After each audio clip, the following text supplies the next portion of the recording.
Eu me lembro muito bem que a minha história não começou comigo. E quem sou eu para esquecer a minha história? Meu vovô, que já dorme na glória, o presbítero Rubens, que dirigia uma igrejinha lá dentro de Magé, dentro da roça na época. Tínhamos que andar para dentro do matagal, e quando nós chegamos à igrejinha de telha batida, chão de terra, banco furado, mas que glória que descia dentro daquela igrejinha. E vovô, certo dia, sentado no quintal da casa dele, começou a me contar das histórias dele, de todos os testemunhos que ele tinha e passou por amor de Cristo. Facadas ele tomou por pregar o evangelho. Ele tomou até mesmo feitiçarias sobre a sua cabeça, mas em tudo Cristo foi com ele. Ele me contou do como Cristo o levantou da feitiçaria do monturo, e como os demônios se revoltaram contra ele quando ele tudo abandonou para servir a Jesus, dizendo: se esse Jesus é maior, então eu quero servir a ele por toda a minha vida. O tanto de pedradas e humilhações que ele suportou. E eu, tão pequeno, sentado no quintal, ouvindo meu avô me instruindo acerca da nossa história. Ele apontou o dedo na minha cara e disse: nunca se esqueça, meu neto, por toda a sua vida, que Deus me prometeu que a minha casa seria casa de profetas. O que Deus me prometeu não termina em mim. Continua em tu e nos teus filhos um dia. Sustenta a promessa nas tuas costas. E eu, tão pequeno, não entendi o porquê meu vovô já falava aquilo, mas ele sabia que pouco tempo lhe restava, então ele já entregava na minha pouca idade. Eu sei que da casa de promessas que Deus colocou na vida do meu avô, casa de profetas, se alastrou por dentro da casa do meu avô. A minha mãe se levantou como uma grande profetisa dentro da igreja em Belfor Roxo. Casou-se com o meu pai. Os dois dirigiram congregações e igrejas na antiga Saracuruna e depois em Marechal Hermes. E eu me lembro muito bem, voltando da escola, quando entrava a pastora Helena Raquel na minha casa devagarinho, voltando da escola, pastores, subia as escadarias procurando a minha mãe em silêncio. Ia na porta do quarto, abria a porta do quarto, e a minha mãe estava de joelhos dobrados na beira da cama, dizendo: Senhor, me ajude a suportar o peso e o sustento do propósito.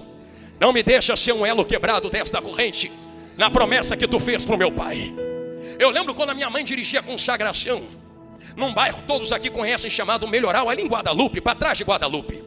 E a minha mãe saía de Ricardo de Albuquerque a pé, porque nós vivíamos uma situação financeira terrível.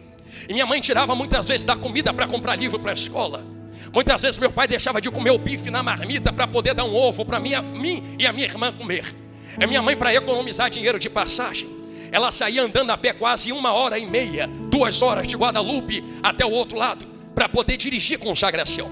Eu sei que quem tem boa saúde andando, eu sei que eu já fiz esse caminho, demora 40 minutos, mas a minha mãe levava 2 horas, porque ela esteve em uma época onde o seu coração estava 3 a 4 vezes acima do tamanho normal. Ela estava a ponto de perder a própria vida, porque o coração já não estava mais suportando. E ela andava mais ou menos assim, como Davi sacrificando na arca: 10 passos, para respirar. 10 passos, para respirar. 10 passos, para respirar. Para economizar dinheiro, para eu poder estudar, para poder pregar aos meus irmãos. Ela ia a pé dirigir a consagração, sentava na mesa e ofegante descansava enquanto as irmãs dirigiam. E ela profetizando milagres sobre a vida das pessoas, até que um dia Deus levantou aquela irmãzinha do cabelo branco, e como eu amo estas irmãs, que veio marchando, meteu a mão no peito dela e disse: hoje Jesus faz o que o bisturi não faz, receba um coração novo. A minha mãe, pastora Helena Raquel, naquele dia, ela pegou um saco de remédio, guardou no guarda-roupa e disse: vou deixar aqui, não tomo mais um remédio. Se Jesus falou, falou e ponto final. Quando Jesus restaurou a saúde dela, apóstolo, ela foi o mês seguinte na nossa sede, apresentou a caixa de remédio e disse: meus irmãos, Jesus curou o meu coração. O médico bateu a chapa, pastor, e o coração tinha voltado ao normal. Eu cresci debaixo de milagres, pastor Helena Raquel. Eu cresci vendo isso dentro da minha casa. Eu cresci vendo meu pai sem dinheiro, mas não largar a obra, ser fiel até o fim, ser fiel enquanto pregava a palavra aos meus irmãos, ser justo no meio do povo de Deus. Até que Deus me chamou e me convocou para a obra. Eu comecei a pregar, meus irmãos, não foi com 20 anos, 30 anos. Hoje eu tenho 32 anos. Mas como cresci dentro da casa de meu pai e de minha mãe, que sempre estiveram na igreja, comecei a pregar com 8 aninhos de idade, com a minha mãe me dando oportunidade, lá em Jardim Gramacho, em um culto de quintal que fazíamos, e hoje é uma igreja, na casa de uma irmã, na parte de trás do quintal. Eu me lembro até hoje a primeira ministração que eu preguei, com a minha mãe me olhando e me instruindo acerca do que eu deveria falar. Eu comecei agradecendo a oportunidade, terminei saudando com a paz do Senhor. Terminei cantando um hino: Jesus, eu tenho um barco que navega sobre o mar, e o meu Jesus é o capitão. Preguei acerca da tempestade e Pedro sobre as águas. Me lembro até hoje, quando ele começa a afundar e Jesus segura as suas mãos, dizendo: rapaz, por que duvidaste? Por que não acreditou? Comecei a pregar com 18 anos, mas não parei de estudar. Terminei o primário, terminei o fundamental, terminei o ensino médio. Comecei a trabalhar. Eu saía da escola ou saía do trabalho e ia para pregações. Eu ganhava tão bem, oh Jesus, estava tudo tão às mil maravilhas. Estava tudo tão perfeito, eu dizia: está funcionando, é assim que eu quero. Tenho o meu trabalho, trabalhava, vocês conhecem, na Fundação Oswaldo Cruz. E trabalhava na parte de gestão da Fiocruz. Ganhava tão bem, tinha muitos amigos, contatos. E dizia: eu estou bem, saio daqui com dinheiro no bolso, no final do mês vou pregar, está tudo certo. Deus me prometeu uma varoa. Na época comecei a namorar com a minha vaza, conheci ela lá dentro de Belfor Roxo. Até hoje eu volto para pregar na igreja dela, os irmãos brincam comigo: rapaz, você veio de outra igreja para levar nossa preciosidade para a tua. Eu disse: eu não, foi Jesus quem colocou ela nas minhas mãos, ao meu lado.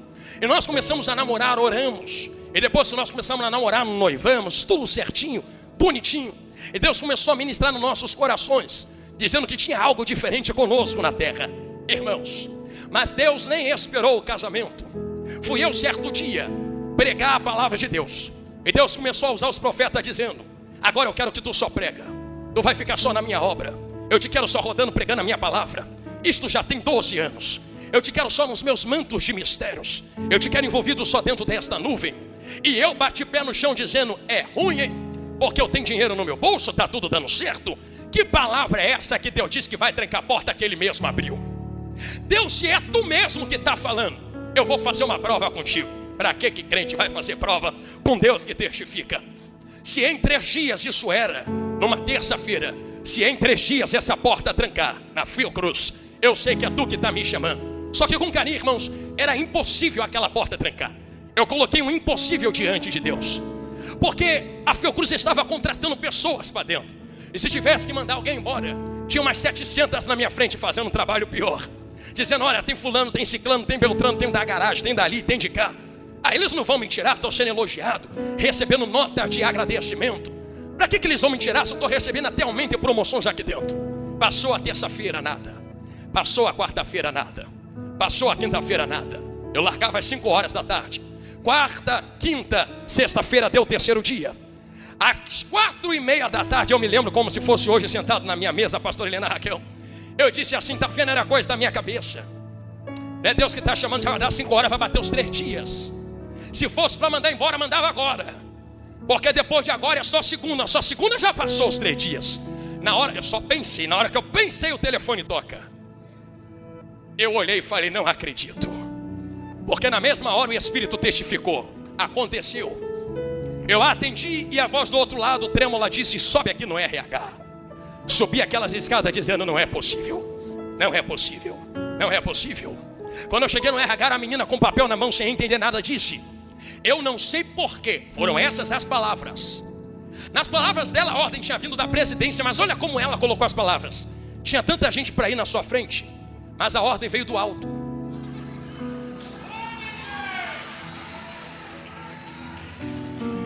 Vai ter que assinar o papel e a gente vai te pagar, vai embora, tu não pode mais ficar aqui. Eu não entendo o porquê. Eu disse: não, eu já entendo, deixa eu pegar logo essa caneta e assinar, que é Deus que está me chamando para um manto de mistério, eu não posso negá-lo.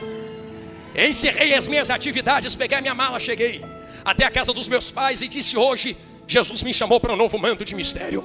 E comecei a trabalhar e a viver só na obra de Deus. E eu disse para minha noiva na época, que hoje é minha esposa, a Grazi, e falei: olha, Jesus falou isso comigo, tá comigo? Ela disse: se Jesus falou, eu acredito no que Ele falou.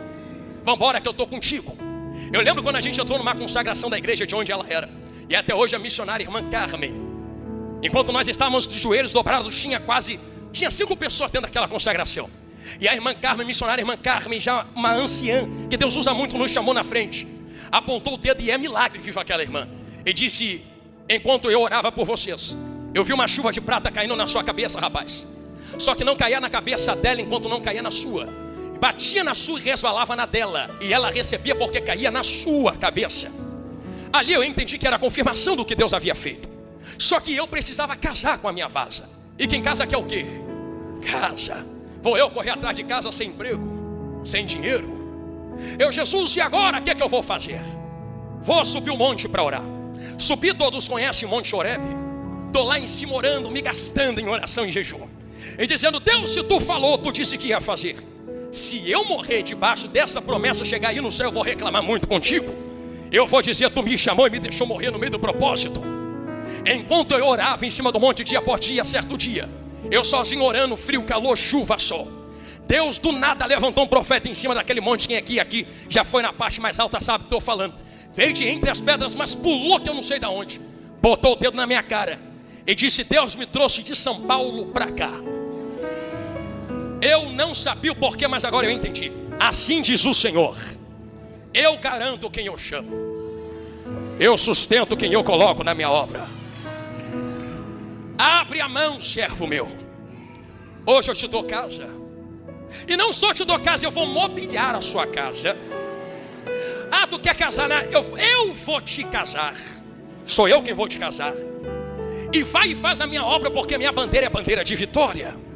Cheguei até ela e disse: minha filha, Deus disse que vai nos dar uma casa. Quando nós fomos resolver o mistério da casa, nós encontramos um terreno. Eu olhei para o terreno e, sem pensar, assinei. Depois que assinei, eu olhei para o terreno e falei: peraí, Deus falou de casa, aqui só tem terreno, e agora? Cadê a casa, Jesus? Cadê a casa, Senhor? Deus enviou o pedreiro sem cobrar nada. O pedreiro só disse assim: só vai botando tijolo aí que eu vou levantar tudo. Ele foi levantando, fez a casa. A casa ficou pronta depois que eu e ela casamos. Guarde isso que eu falei. Eu entrei na casa vazia e disse: Deus, tu disse que ia mobiliar, preciso da mobília. Deus nos deu o fogão, a geladeira, a pia. Deus nos deu a mesa da cozinha, os 2 sofás, a televisão, o rec, o guarda-roupa, a cama. Deus construiu a nossa casa. Eu só ia vendo entrando e dizendo: entra, porque é Deus que está mandando. Coloca ali, coloca lá. Em 1 mês e pouco a casa estava mobiliada. Nos mudamos para casa.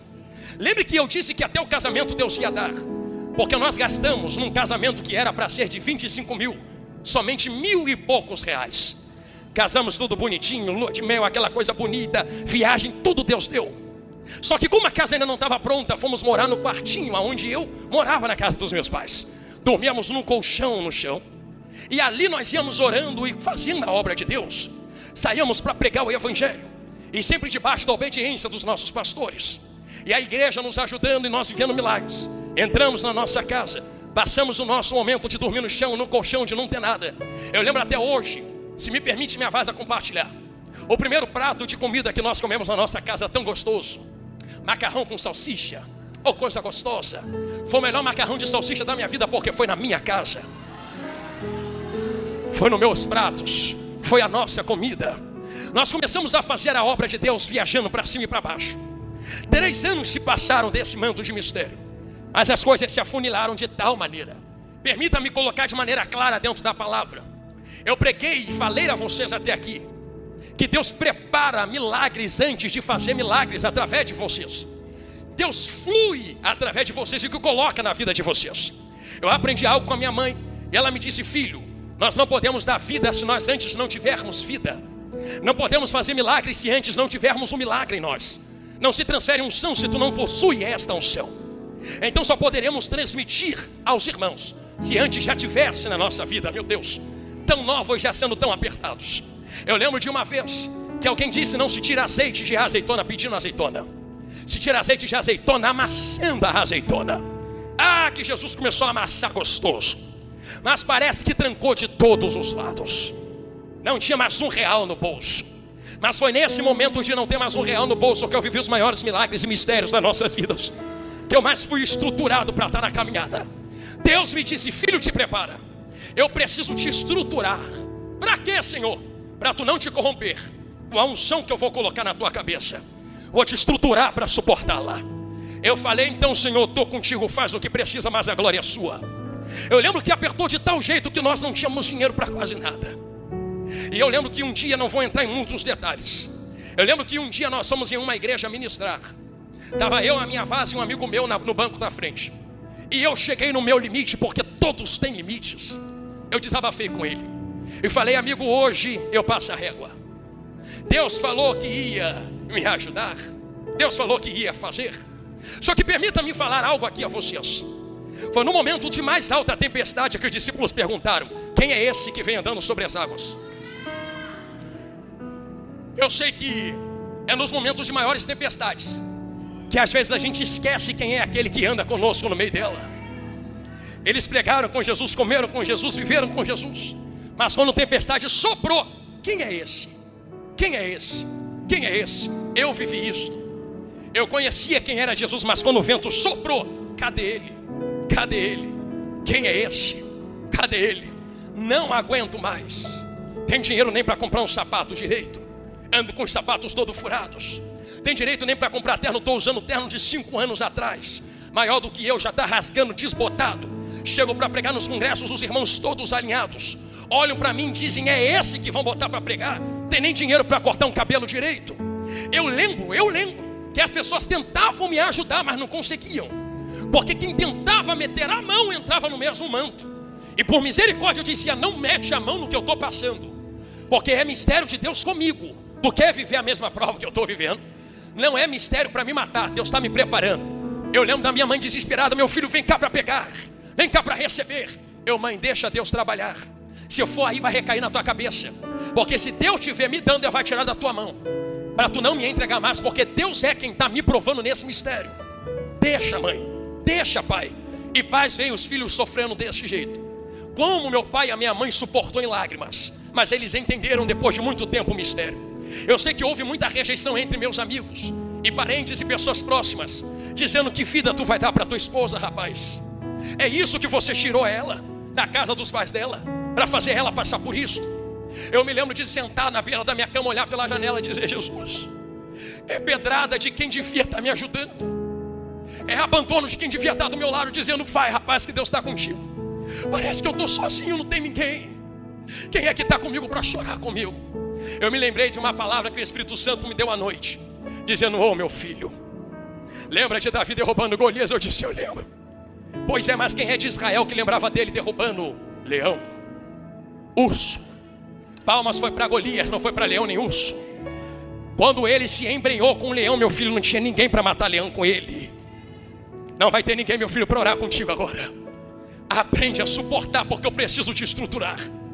E eu chorando, aguentando pedrada, a perseguição de todo lado. Eu me lembro, na época de DVD, eu terminando de pregar, indo com meu DVD para a porta da igreja, ficando parado na porta da igreja, vendendo meus DVDs a R$10, dizendo: meus irmãos, leva meus DVDs. E as pessoas passando e dizendo: tá vendo?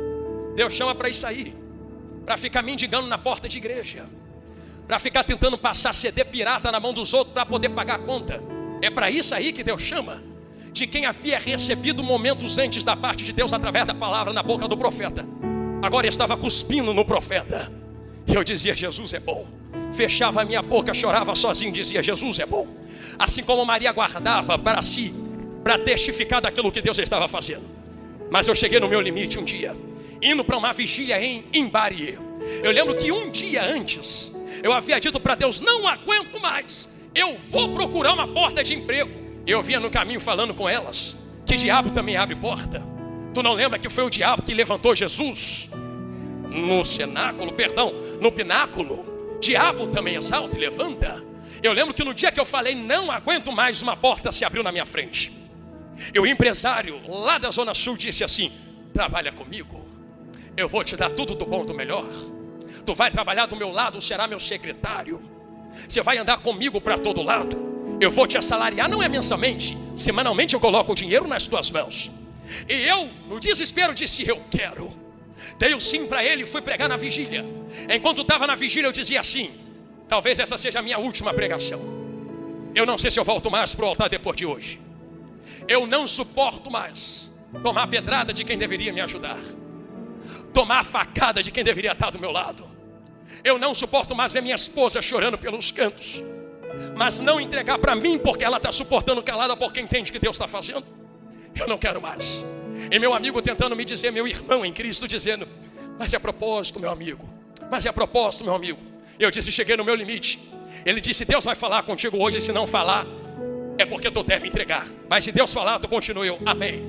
Eu lembro que eu cheguei numa vigília, uma igreja como essa, sentei no altar, igreja gelada, ninguém dava glória, ninguém sentia nada. E eu falei assim, também não estou nem mais aí para nada. Também não vou tacar fogo, não vou tacar lenha para ninguém colocar fogo na fogueira. Vou entregar o que tiver que entregar, vou embora para casa, ninguém sabe o que eu estou passando. Sentei no altar aquele dia que a gente está revoltado com Deus. Deus tomou um vaso, veio até mim e disse: por que entrastes na porta que eu não mandei tu entrar? Hoje eu estou fechando aquela porta. Elas conhecem o vaso que falou isto. E digo mais: se tu entrar por outra sem a minha autorização, eu te mato e te trago para a glória. Escolhe, o que tu quer? Quer morrer ou quer viver? Quer morrer ou quer viver? Quer morrer ou quer viver? Eu que não sou bobo nem nada, falei: não, quero viver. Me deu uma vontade de fazer a obra agora, Senhor Jeová, tu não sabe. Me deu um ânimo aqui, Senhor da glória. Eu digo isso desta maneira a vocês porque Deus sabe da maneira que deve falar conosco. Pensa que é só de passar a mão na cabeça que Deus vai te dar a palavra. Tem dia que Ele vai te carregar no colo e falar: vem filha minha, hoje te dou consolo. E tem dia que Ele vai botar o dedo na tua cara e falar: para de birra e anda logo. Para de birra e caminha logo. Faz logo que eu estou te mandando, senão eu te surro com a minha vara de correção. Mas eu não te perco para o Satanás. Não te perco para o inimigo da tua alma. Eu não te perco para o inferno. Quem entende isto, diga glória a Deus. Preciso caminhar com você dentro desta história. Eu me lembro quando eu me levantei daquela igreja. Que vigília foi aquela? Jesus, debaixo de glória e de fogo. Comecei a pregar de novo a palavra, mas lembra, ainda estava em aperto financeiro. Eu vivi algo aqui que todo mundo já viu na internet contando. Certo dia eu dentro de casa estudando a palavra de Deus. Acabou o gás do fogão enquanto ela fazia comida. Deixa eu perguntar, quem aqui já me ouviu falando esse mistério? Levanta a mão. Alguns irmãos ouviram, olha lá. Já que a maioria não ouviu, eu conto a vocês agora. Segure aí quem ouviu. Permita-me contar quem não ouviu esse manto de mistério. Eu lembro quando ela fazendo comida, o gás do fogão acabou. Eu disse: Jesus, e agora eu não tenho R$1 para comprar outro bujão? Nem para pedir no fiado, nem para passar o cartão de crédito, senão vai dar recusado, vou passar vergonha. O que eu faço agora? Jesus, já está tarde da noite. Na hora o Espírito Santo soprou no meu ouvido: tu não pregou semana passada, Ezequiel profetiza? Pregar é fácil, vive aí agora, abre a boca, profetiza. Aí eu peguei minha mão, levantei, quem aqui já ouviu sabe. E na coragem, na fé, disse: desças um anjo na cozinha agora, e em nome de Jesus enche esse bujão de gás. Eu com fé olhei para ela e disse: liga minha vaza, vai vir fogo. Na hora que ela passou a mão no botão, o fogo não veio. Aí eu falei: Jesus, a fé está pouca. Falei: filha, como está tarde, vamos comer o pão dormido que tem aqui, vamos dormir. Amanhã eu tenho que pregar numa consagração. Chegando na consagração, os irmãos vão me ofertar, eu compro. Se ninguém me ofertar, eu vou na igreja e grito socorro.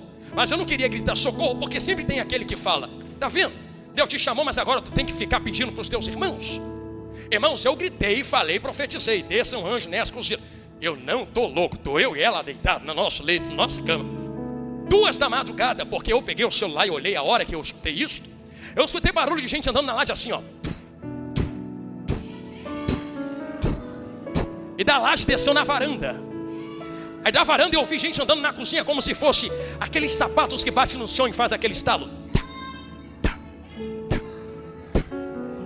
Eu saí correndo, levantei da cama, dei um pulo. Ela desesperou, assustou: o que é que foi, meu filho? Eu falei: tem ladrão invadindo a casa. A geladeira está vazia, mas é minha. O João está vazio, mas é meu, vou lá. Cheguei na cozinha, está tudo apagado, não tinha ninguém, pastor Helena, Raquel. Falei: Jesus, a prova é tanta que eu estou ouvindo coisa. Fui dormir de novo, pastor, deitei. Quando foi de manhã cedo, deixei ela descansando em casa. Saí em jejum, propósito, fui para a consagração. Estou eu sentado na cadeira, no cantinho. Estou eu de braço cruzado, a glória caindo na igreja. E eu dizendo: vou pregar vitória, mas ninguém sabe o que eu estou passando. Vou pregar provisão, mas ninguém vive o que eu estou vivendo. Foi eu pensar: Deus tem esses mistérios. Vem outro vaso de novo marchando no meio do povo de olho fechado. E o povo rodando e pulando no meio da igreja. Aquele vaso vinha de olho fechado assim, ó. Subiu de olho fechado ao altar. Veio até mim. A voz estranha, a língua estranha na boca do vaso aumentou e esticou. Estou indo para o final agora. A igreja entendeu o que Deus queria falar. E Deus disse na boca do vaso desta maneira: filho, já ligou teu fogão hoje? Eu pensei: pastor, não, para quê? Não tem gás. Porquanto eu ouvi a tua profecia. 2 da madrugada enviei meu anjo na tua cozinha, porque eu sou Deus de provisão. Lembra quando eu falei do monte que Deus disse: sou Deus que sustenta? Deu na boca do vaso de novo: porque eu sustento aqueles a quem eu chamo. e minha bandeira é de vitória. Cheguei em casa correndo para ela e disse: liga o fogão, minha filha. Ela: por que comprou outro gás? Eu: não, Deus falou que botou gás nesse bujão. Quando ela ligou, olha o fogo. Quer dar um glória gostoso? A gente fazia assim com o dedinho, o bujão vinha, parecia que estava vazio mesmo. 5 meses com essa menina fazendo comida lá em casa, aquele bujão durando. Só terminou quando eu comprei outro e coloquei do lado. Aí tem gente que diz assim: pregador, por que terminou? Porque a provisão de Deus só vai até onde eu não posso. Quando eu posso, a provisão se retira.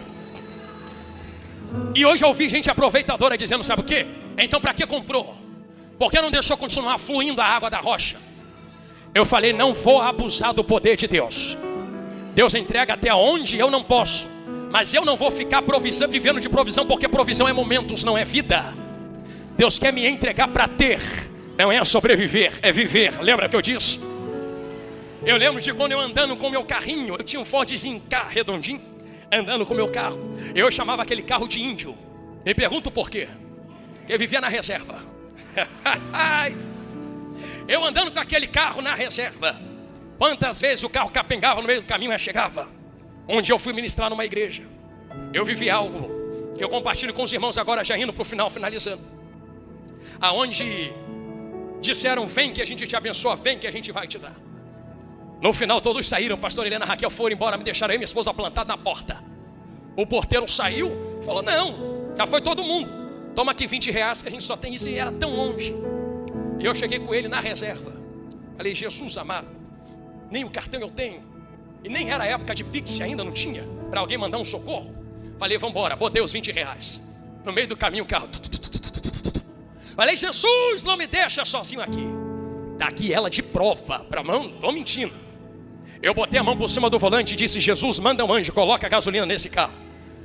Quando começou a acontecer, eu falei para ela: olha para ver que eu não estou mentindo. O ponteiro começou a fazer assim, ó.